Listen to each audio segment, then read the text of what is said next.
Doutora, eu tenho retocolite há mais de 10 anos, tenho colangite esclerosante também, tenho vitiligo e tenho tireoidite de Hashimoto.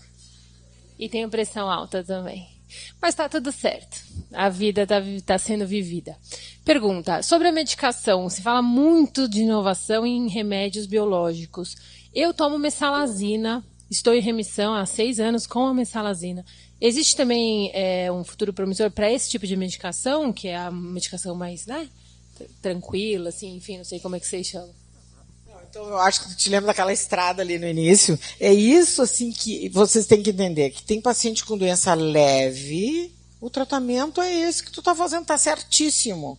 Tem paciente com doença moderada, que a gente faz uns cursos de corticoide, que é logo tirar o corticoide. É um remédio, como a Andrea falou, a longo prazo, com efeitos colaterais. Então, doença moderada, e tem aquela da moderada grave. E a gente conhece quem é o paciente grave. Por isso que, às vezes, essa tomada de decisão de remédios, que se chama terapia avançada, é naquele doente que não está bem. Então, se tu me diz que tu tem retocolite, que tu está tomando mesalazina e que está tudo certo, é esse o teu remédio. Provavelmente é a tia aqui do lado. Ela vai me dizer, olha, eu já usei mesalazina, não funcionou. Eu já usei azatioprina, não funcionou, minha doença progrediu, eu tenho muita doença, doutora, na minha tripa fina, que é o ilho terminal, ali em volta do ânus, eu vou pensar, ela vai ter que usar terapia biológica. Ou o João lá, foi operado, fez a emenda, ele vai ter que usar terapia biológica para não voltar na emenda. Então, vocês estão vendo que não é fácil, às vezes, a tomada de decisão. Às vezes, se o paciente tem artrite, uveíte, a gente associa o remédio junto com as manifestações extraintestinais. Então, o remédio que está bem é o teu remédio. Pode ser mesalazina, pode ser azatioprina, pode ser terapia biológica, e tem agora essas novas pequenas moléculas chegando. Eu acho que quando eu falo isso, é aquelas borboletas da Andrea. É a esperança de uma liberdade, de ver um céu azul, e cada vez mais tem mais remédio. Quando eu me formei, eu sempre gosto de contar essa história, faz tempo já, os cabelos brancos, não tinha nada. Tinha corticoide, sulfasalazina. E aí chegou a mesalazina como se fosse um milagre, assim, entendeu? E a gente lutava contra essa doença. Hoje a gente tem um exército na ponta da caneta. Claro que tem que saber escolher o alvo, mas realmente não é todo mundo, entendeu? Então, tu tá fazendo o tratamento certo. A evolução dessa medicação, que seja mais simples, também está acontecendo ou é só mais do biológico? Porque a mesalazina está cumprindo? Se a mesalazina está cumprindo, é esse que eu não vou saber se eu vou continuar na mesalazina, mas vai vir a, sei lá, supra mesalazina. Não, a gente na supra, amiga, nada tem. Mas tem algumas coisas novas, assim, sei lá, tem uma apresentação de mesalazina sachê, entendeu? Tem o SUS, que a gente conseguiu também, que é grânulo de dissolução, que tem uns pacientes que ficam todo trancado na goela, que prefere o comprimido, grande, outros dizem, eu prefiro esse. Então, tem inovações da própria molécula. Tem. Que nem tem inovações da própria terapia biológica. Então, se chama biobetter. Mas, por exemplo, tem terapias biológicas que antes só existia na veia. Agora, a mesma que tem na veia vai ter subcutânea. Isso são inovações que às vezes tem da mesma molécula. Assim. Eu tomo Mesacol, né? Que já também é uma inovação na mesalazina. É isso aí, tem, né? A MMX. Que é excelente. Né? É isso aí. Tá bom, obrigada.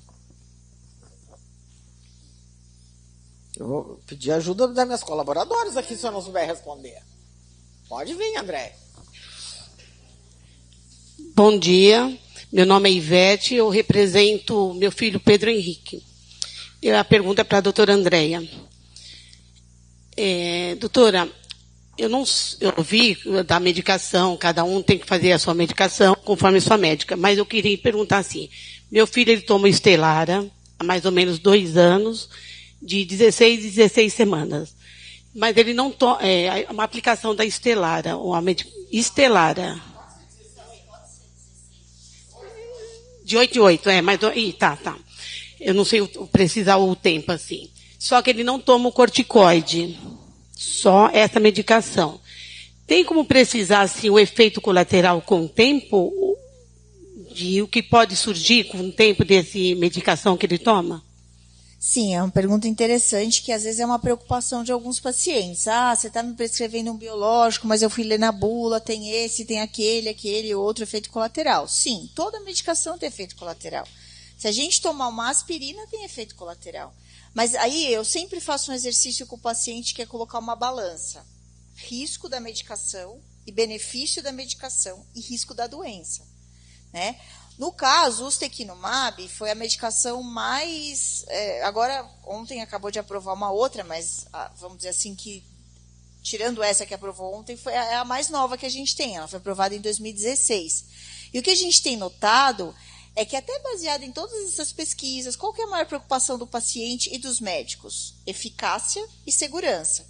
Então, existe uma crescente de melhorar a questão da segurança com moléculas que atuam em algumas vias inflamatórias, mas de uma maneira mais concentrada a nível do intestino. Então, por exemplo, de todos os trabalhos que a gente estuda, o ustekinumab e o vedolizumab, que é uma outra medicação, são as mais seguras. São as mais seguras. Ah, mas então você está me dizendo que eu não posso tomar infliximab que o SUS dá porque ele não é seguro. Não é que ele não é seguro, ele tem um pouco mais de efeito colateral? Tem. Só que se sua doença tiver em atividade, é isso que às vezes é importante vocês entenderem. Se vocês estiverem com a doença muito inflamada, sabe, com aquele intestino forrado de úlcera, com muita inflamação, o risco da doença por si, só ele, é um risco muito grande e vai ser maior de qualquer bula de remédio. Entendeu? Então, assim, claro, a gente ainda tem pouco tempo de uso. Eu diria que de 2016 a gente vai fazer 10 anos, ainda é pouco tempo. Mas, de qualquer forma, o que a literatura mostra para a gente, e a própria experiência que a gente vem tendo, não só individual da gente, mas dos outros colegas, colegas que atuam em outras áreas do mundo, né, em outros países que também prescrevem a medicação, é que é uma medicação muito segura. Excelente. É o que a gente quer. É uma das metas que a gente quer. Porque ter um paciente que está bem com uma medicação, às custas também do corticoide, não é nosso objetivo. Você pegar a bula do corticoide, você vai ver que são 3 páginas. São 3 páginas. Ótimo, maravilhoso. Ela que está com a mesalazina é fantástico. De fato, a mesalazina é uma molécula mais simples que sim. Que daí já é um pouco diferente. Por exemplo, a mesalazina na doença de Crohn já não tem um resultado muito bom, exceto se a doença é muito leve e no colo. Entendeu? Então, é o que a doutora Marta falou, né? O tratamento cada vez mais é individualizado. Aquilo que eu falei que ela pode ter a mesma doença dela e ela ficar bem a uma medicação e ela não, é porque são doenças que podem ser iguais, mas são totalmente diferentes. Tem esqueci o nome dele agora, que faz muita aula, de uma universidade dos Estados Unidos, que ele falou uma coisa que para mim é muita verdade. Dentro da doença de Crohn, talvez, e dentro da retocolite, talvez num futuro próximo, a gente vai saber que dentro da mesma doença existem várias doenças. Por isso que os pacientes, e por isso que a doutora Marta falou uma coisa muito importante, vocês têm que ter cuidado com as informações que vocês veem no Google. Porque às vezes o Google fala uma coisa que é geral, mas a sua doença não é aquela. A sua doença é a doença de Crohn tipo 1, vamos dizer assim. Não é a doença de Crohn tipo 7, entendeu? Mas a medicação vai muito bem, viu? E seu filho tá maravilhoso. Ainda mais sem corticoide, com certeza. Acho que tem uma aqui. Mas vamos colocar aqui.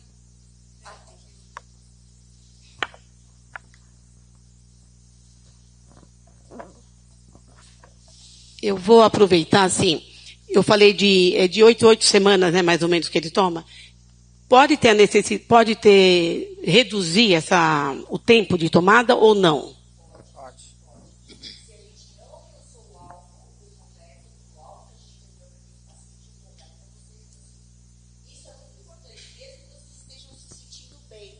Às vezes o paciente fala, mas eu estou tão bem, por que eu tenho que mudar meu remédio? Ou eu estou tão bem, por que eu tenho que, em vez de fazer a cada 8 semanas, fazer a cada 4 semanas ou a cada 6?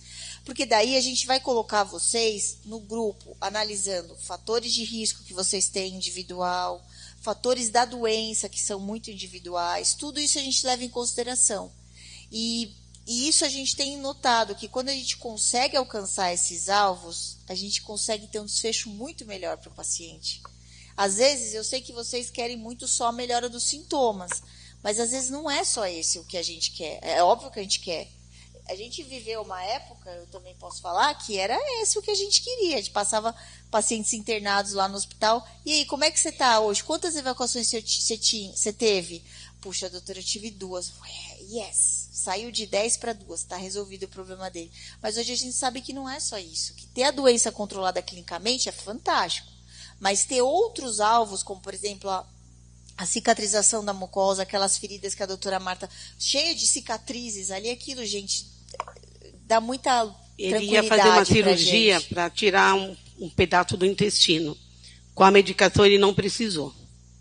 E às vezes, veja, isso também é outra coisa, às vezes são necessárias essas abordagens cirúrgicas diante de alguma complicação e que também está tudo bem. Eu tenho aqui um paciente meu que já passou por uma situação bem difícil, já foi operado e hoje você fala com ele, assim, 0 doença, entendeu? 0. Como se nada tivesse acontecido. Então, assim, a questão é que a gente tem que estar preparado. Que às vezes a gente precisa seguir um caminho, que nem a Marta falou, às vezes o caminho cicatriza, mas ainda tem uns buracos ali que de vez em quando o carro para ali. O importante é a gente saber que a gente vai conseguir passar e que talvez uma situação, em outro momento, a gente vai passar de novo lá e vai estar a estrada totalmente lisa.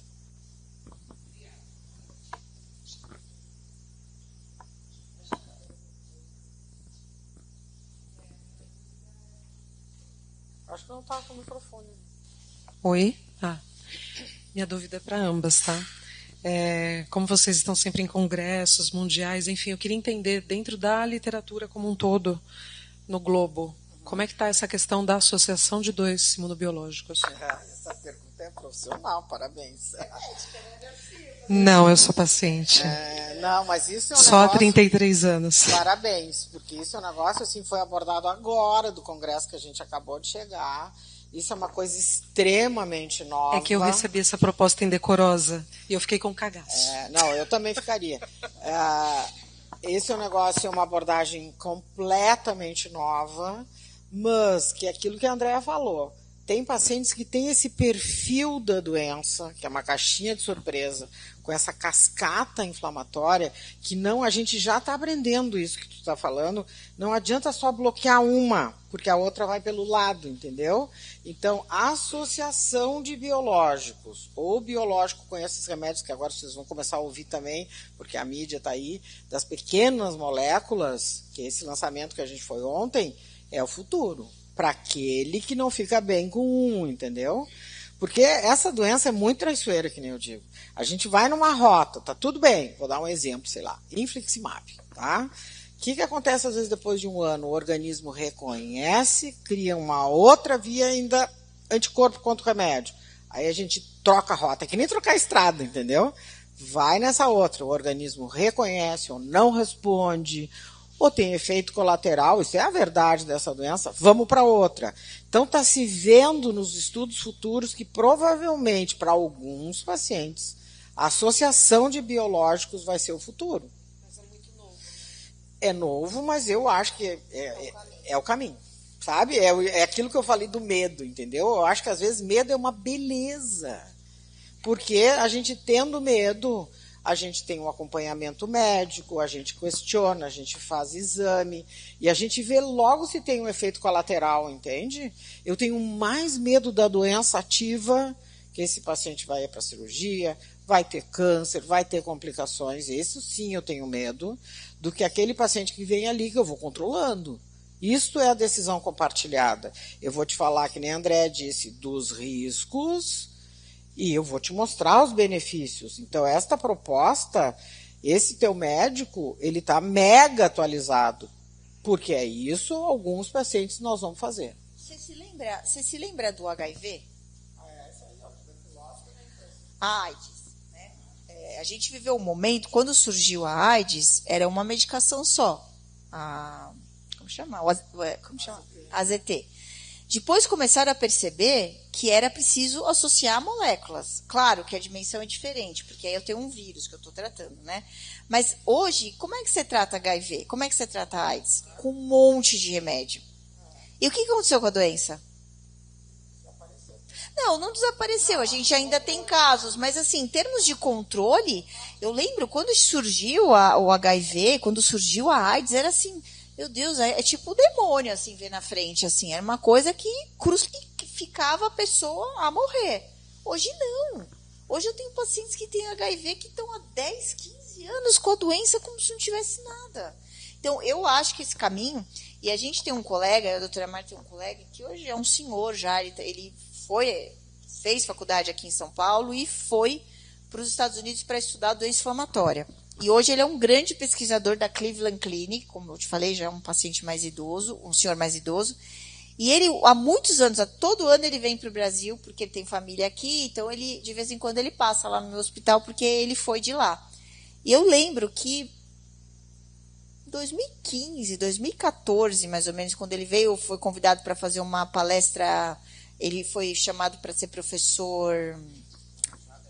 Exatamente. E ele fez uma apresentação ali para um evento, ele falou exatamente isso. O futuro da doença inflamatória é o tratamento combinado. A gente ainda precisa ter mais, tá? Se perguntar para a Marta, ela deve ter alguns pacientes fazendo, eu também tenho, mas ainda são poucos. Mas tudo vai depender do grau da sua doença. Ninguém vai fazer a terapia combinada para doença igual a sua colega aqui na frente tem. Ninguém vai fazer. Ninguém. Mas a doença que ela é refratária, que ela está lá lutando, que você faz uma coisa e não vai, você faz outra e não vai, você faz outra e não vai.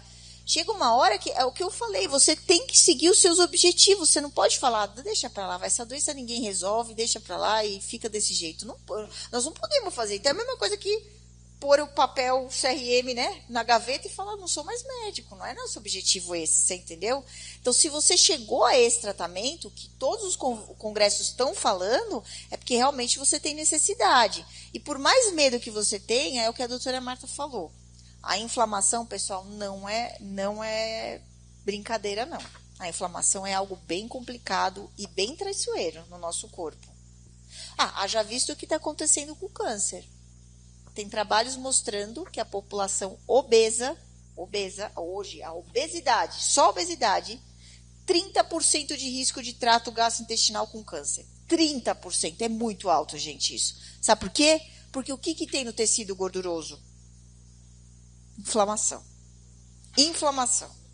Tem mais 4 só, porque tem que terminar, gente. Só queria complementar o que a Alice colocou. Até 4 meses atrás eu era apenas o famigerado companheiro, né? Estamos há 12 anos juntos aí acompanhando a doença. Mas eu tive um diagnóstico recente de colite, bem precoce, então tranquilo. Mas o que eu queria expor primeiro ponto, nós que somos, entre aspas, apenas companheiros, a gente sente muita falta desses encontros que vocês comentaram, né? Das famílias estarem próximas. E recentemente eu dei uma palestra para médicos no Cross Industry, que foi um projeto que foi feito no Cubo, Itaú, falando sobre os riscos de voo para pacientes com doenças crônicas, né? Então existe um problema de hipóxia em altitude, a questão da anemia crônica, que normalmente o paciente de Crohn tem, né? E outros detalhes como artrite reumatoide, etc. Então eu queria deixar à disposição da associação, se vocês quiserem que traga esse material para vocês. Com certeza. Eu me coloco à disposição. Novo. Com certeza. E podemos fazer uma live. Sim, sem dúvida. Fico à disposição. André. Pode deixar. Beleza. Eu tenho uma lista de perguntas e comentários sobre o tema, mas eu já fui devidamente ajustado aqui por causa do tempo. Maravilha. Então, mas eu fico à disposição. Isso que é a nossa união, entendeu? Aqui sem tem dúvida. Um advogado, olha, eu sou advogado, quero ajudar a associação quando tiver problema de remédio. Eu sou dentista, vamos ver a manifestação da sem boca, dúvida. sabe? É isso aí. Sim. Ótimo, vai pro site.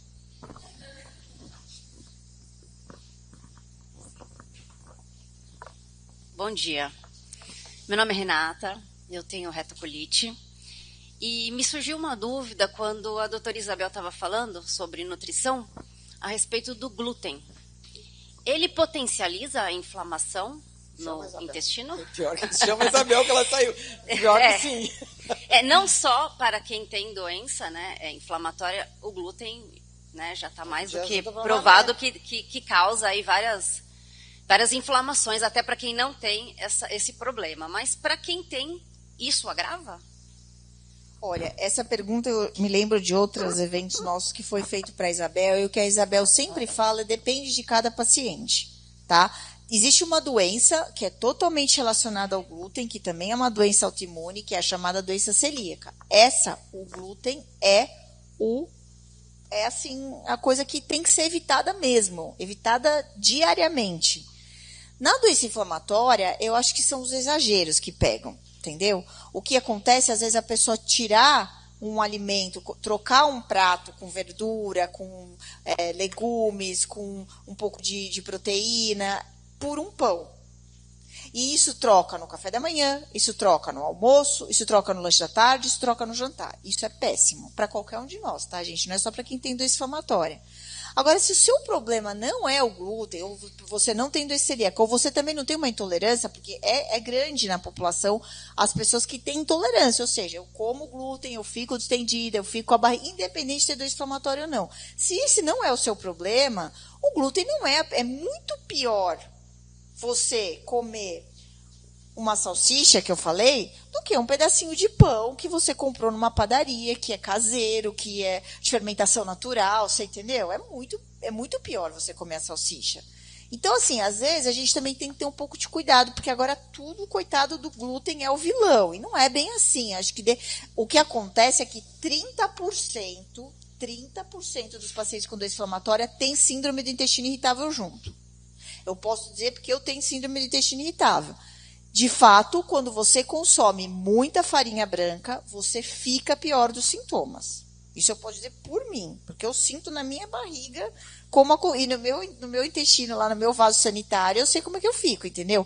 Mas é porque, assim, por enquanto eu não tenho doença inflamatória, mas eu tenho intestino irritável, então eu sei que o glúten é assim. Então, mas não é todo mundo. De repente, se você tem uma pessoa que não está nesses 30% que só tem doença inflamatória, agora tirar o glúten tudo, totalmente, sinceramente, eu não acho que é um caminho correto. Tá? Essa é a minha opinião. Depois a gente pode até pedir para a Isabel, mas ela fala dessa mesma maneira. Tem um manual na pastinha de vocês ali, que eu acho que ela aborda várias coisas nesse manual aí. Pessoal, a gente tem que encerrar, a gente tem um tempo, tem uma só, porque a gente tem um tempo de auditório aqui, que depois a Nestlé vai me puxar nas orelhas e não vai nos ceder o ano que vem. Né? Acho que é lá no fundo. Oi, meu nome é Maeli, eu sou paciente de doença de Crohn. Descobri em 2021, no começo de 2021. No meio de 2021, eu descobri que eu tinha espondilite anquilosante. Depois foi para fibromialgia, dor crônica e assim por diante. Já tomei vários tipos de medicação, inclusive azatioprina, Remicade. Estou tentando agora um outro remédio que agora fugiu o nome, que eu também estou com problemas de memória. E a minha calprotectina, a gente sabe que o máximo é 200.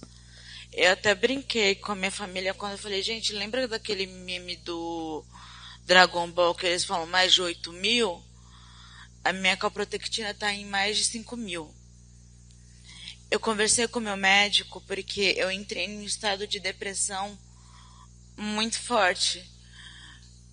Tinha horas que eu não queria aderir realmente ao programa do paciente, por conta que você vai ter que tomar 14 comprimidos pela manhã, 5 pela tarde, e a mesma coisa de noite. Isso é extremamente cansativo, tirando as terapias, porque tem que fazer a reabilitação para poder andar direito, você começa a cair. Mas o foco aqui que eu queria perguntar era mais referente aos remédios. Esse tanto de remédio, o biológico junto, não seria interessante fazer uma cirurgia nesses casos, quando tem muito remédio, a inflamação não cessa, a gente já tomou, acho que eu já tomei uns 5 ou 6 ou 7 tipos diferentes de probiótico, diferentes e manipulados, e não teve a calma da flora intestinal. Desculpe te interromper, assim, porque eu estou recebendo uma pressão aqui. Então, deixa eu te dizer Desculpa uma coisa, não, que é bem o que eu penso. a gente tem que alimentar a mente da gente com coisas boas. As coisas boas tu não vai precisar tomar tanto remédio, tu tem as doenças associadas, provavelmente tu vai trocar por um outro biológico, como tu acabou de dizer, e eu preciso alimentar minha mente que esse outro biológico vai te melhorar, que tu vai parar de tomar todos esses comprimidos e vai ficar só com um biológico. E esse do lançamento de ontem, por exemplo, 80% dos pacientes ficam ótimos, entendeu? Então, eu acho que isso que tu falou, todo mundo passa por isso, por depressão, por querer achar que está o fim do mundo. Cirurgia não é a solução, pelo contrário, cirurgia vai piorar a tua espondilite. Então, tem que pensar, alimentar teu cérebro, que novos remédios estão aí e que com essa tua troca que o doutor te propôs, provavelmente tu vai até parar os comprimidos. Só que se a gente não alimentar a alma da gente com coisas boas, a gente só vai para o fundo, sabe? Então eu acho que é isso, novos remédios e provavelmente tu vai parar com esses comprimidos e vai ficar só com esse novo biológico.